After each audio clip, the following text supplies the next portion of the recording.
غلام کا سر کاٹ لو۔ ایک شخص نے اپنے غلام کو اپنے لڑکے کے ساتھ کوفہ بھیجا۔ اتفاقاً وہ دونوں راستے میں لڑ پڑے۔ لڑکے نے غلام کو مارا۔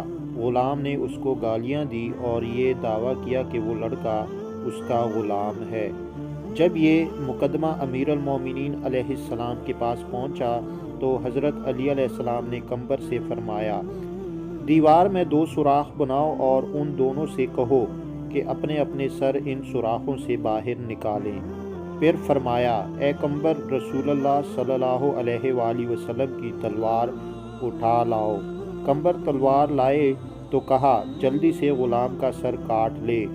جو غلام تھا اس نے یہ سن کر خوف سے اپنا سر اندر کی طرف سے باہر کھینچ لیا اور دوسرا اسی طرح رہا۔